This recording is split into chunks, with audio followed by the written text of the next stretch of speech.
Welcome to the Relearn Game Changers wrap-up radio show for Monday the 16th of November. Oh, I do like to be beside the seaside. I do like to be beside the sea.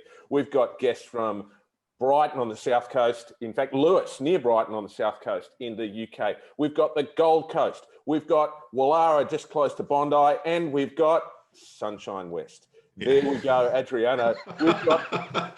We've got a great conversation today about student voice and choice, one of the key themes that's coming out. We've got Penny Jerram and Michael Haar with us. I can't wait. I'm really excited for this. Let's go.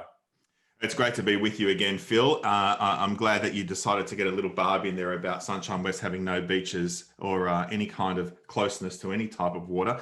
But I appreciate that, my friend. Maybe bottled water.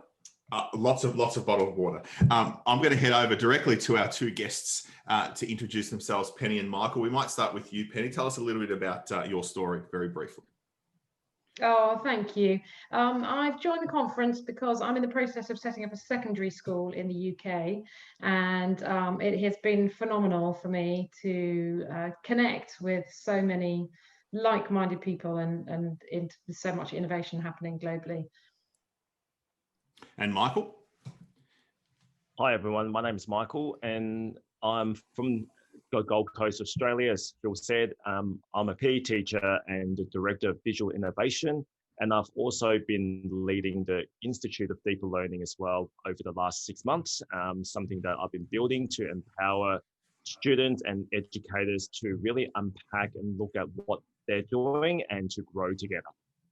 Thank you very much, Michael. Yesterday at Relearn on day 6, which was the first day kind of the workshops, one of the things that really struck me that came through a number of different workshops was this real commitment to amplifying student voice, agency, and even ultimately their leadership. My question to both of you to start this particular wrap-up show is, how can we amplify student voice, agency, and ultimately their leadership in order for them to influence their kind of personal growth and contribute actively to their broader community? I might start with you, Penny.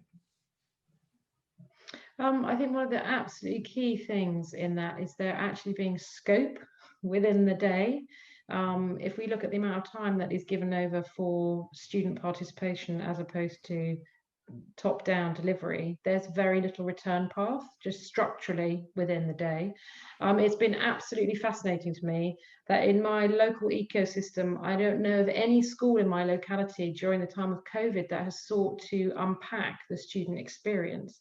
So if there's been so much emphasis on catching up the time that's been missed and leaping straight back into getting on with delivery as normal, that there's been very little time to explore what that student experience is. So if we don't accommodate as a baseline where students are at actually in their journey, then that's the kind of the foundational piece for me, is actually where engaging with their well-being, and then from there grows their capacity to engage in more constructive ways and enter into those roles of choice and leadership. But if there isn't structurally room for that, you're not getting out of the blocks.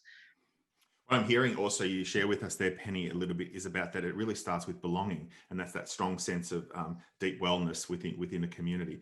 Michael, what's your perspective on that question? Yeah, for me, I guess it's shifting from students having a say to having a voice in the co-construct of their own learning. So I remember a presentation earlier in the conference by Mary Lou O'Brien of this notion of moving from pedagogy towards hudagogy. So the notion that students are empowered to co-construct their learning, be able to really look at, passion projects, and also be able to articulate the aspects of learning journey that they want to undertake, and be able to demonstrate that and show that in a portfolio sense environment. So moving from this standardized testing approach that we're having at the moment worldwide towards a more micro-credential way of learning. Penny and Michael, you're both practitioners, and you're both deeply involved in school leadership. And I guess I want to pick up on something that you just sort of mentioned in passing there. Penny, and then I want to kind of connect it to what you're talking about there, Michael, which is that notion of everybody's in a hurry just to get back to what's normal. And I guess our experience over this year is that normal's gone. Whatever normal was, if there was normal, it's gone. You know, and particularly with the student voice and choice thing, once you let the cat out of the bag, once you give students autonomy, once you give students a feeling that the learning is about them rather than the replication of what's being transmitted to them, then it changes the game. How do we help people in schools to understand that that change has occurred? And what are some of the ideas you're seeing at the festival that are going to help people make that transition? Maybe start with Michael and then go to Penny.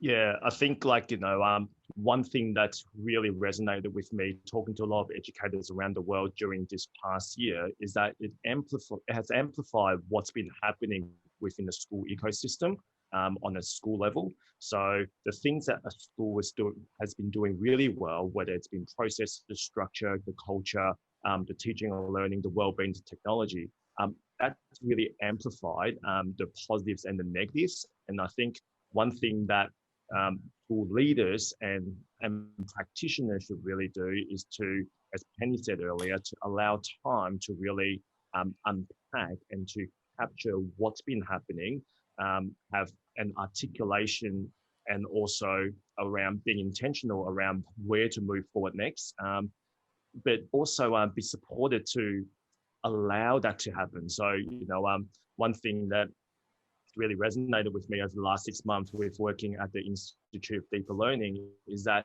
a lot of educators want to have these conversations, but they just don't know how. So it's by providing them with structured conversations and guided inquiry questions and frameworks to allow them to unpack those positives and those negatives and looking at ways to move forward from there.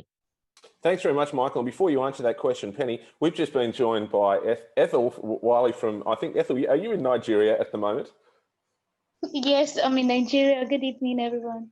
Good evening, good afternoon, good morning. We're recording right now, Ethel. It's fantastic that you can join us.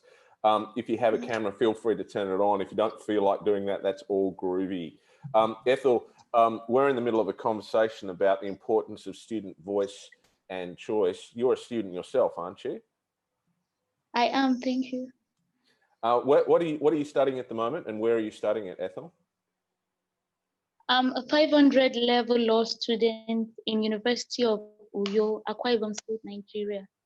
In Nigeria, and you know, Adriano, some of the best people have got law degrees tucked away in their backgrounds. Ethel, thank you for joining us. I'm just going to ask Penny to reflect on a question, then I might come across to you. Penny, what have you been seeing at the conference so far that's going to help you? I mean, you're about to set up a school, so you know, and you're going to be working with teams around this whole notion of preparing people to thrive in their world. So what are you taking away from the conference that's going to help you around the issues of voice and choice for students? I think there's so much to take away. I think one of the things I just like to link onto is what Michael was talking about in terms of, or what we were mentioning in terms of belonging, that from belonging comes agency. And I think setting up a new school, it's incredibly easy actually to design something from the get-go. And what's much harder is dealing with legacy systems. So one of the things I think is incredibly powerful from the conference is the commonality of themes that are emerging. And I think in legacy systems with existing infrastructure, particularly around assessment and pedagogy, it's harder to move away when there is apparently a very fragmented set of choices. And I'm feeling there are really strong themes that are coming out around purpose, as well as about choice and student-led, learner-led design of their curriculum. So I think there's something that's very important about being brave, actually.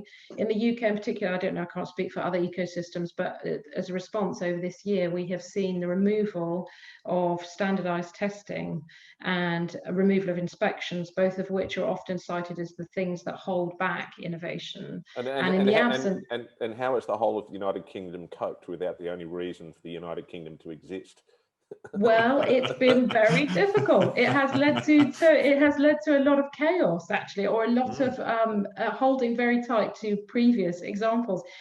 Where I have seen amazing innovation is where people have been prepared to let go of that and say, okay, students, right, you flow with the things that you're really passionate about.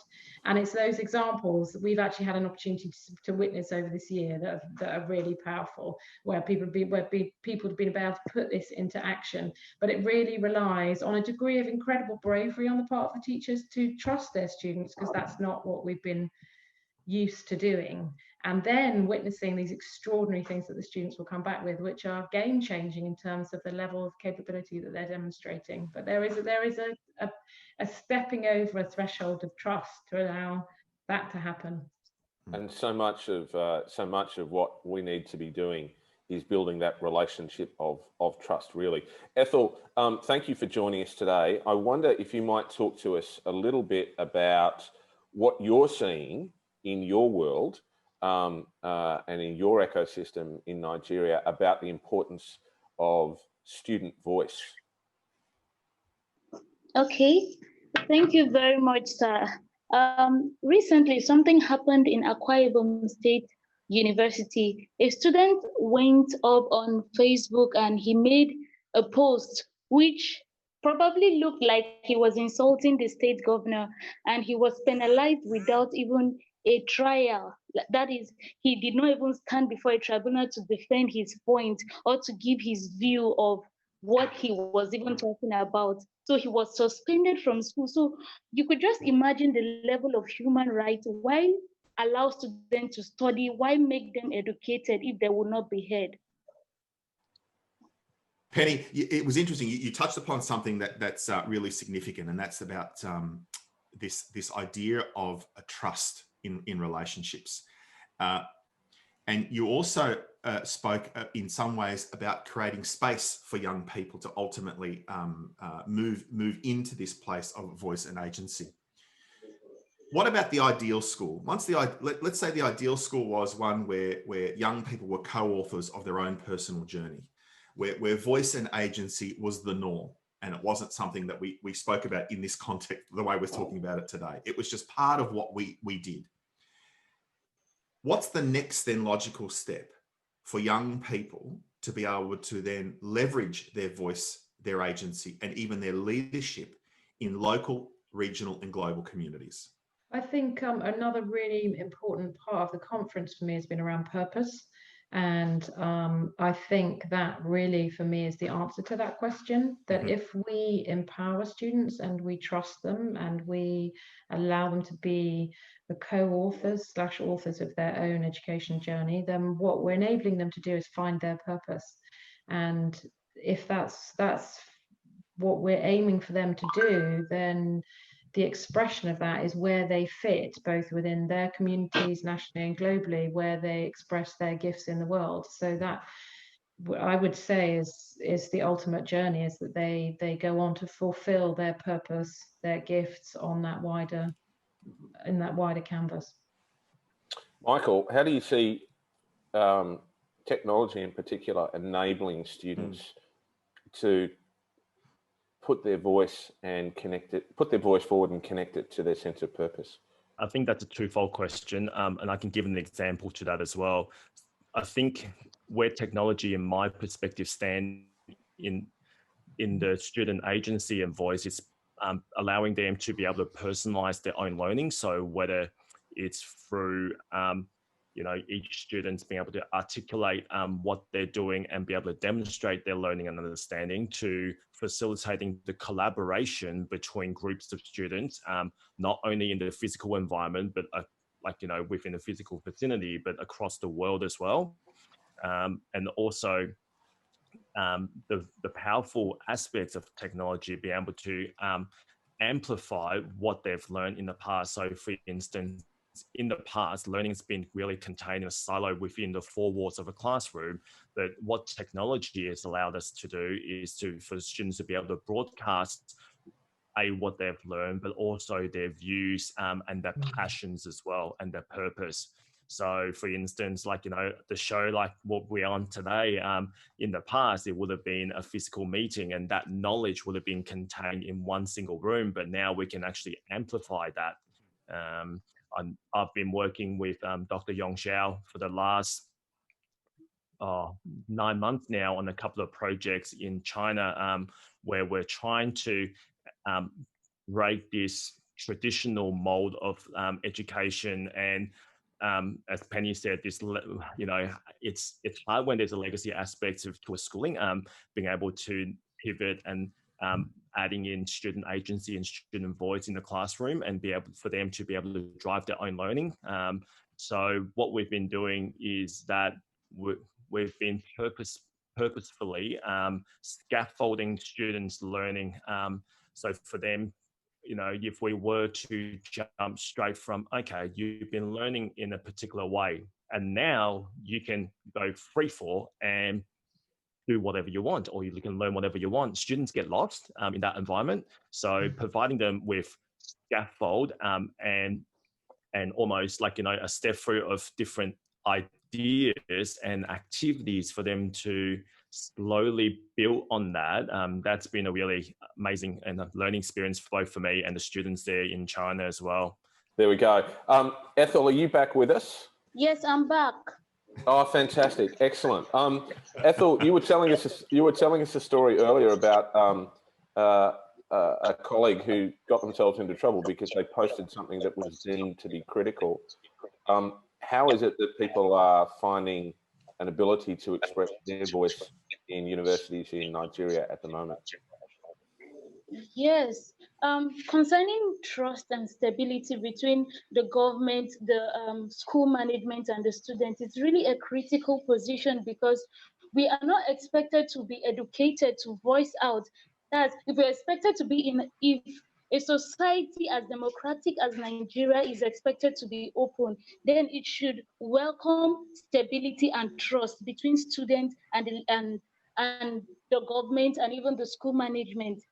For instance, the student going up to state his grievances with the fact that students are not paid bursaries, they are not even encouraged for further education. We've been home for like 8 months in Nigeria because of strike, and nothing has been done about it. And we have state governors. So, like, what is the relationship? There is a breach of relationship between the government and the student, between the youth and even the student. So, coming out to penalize such a person without creating rooms where students can come and talk to their government, can talk to their schools, and get results done.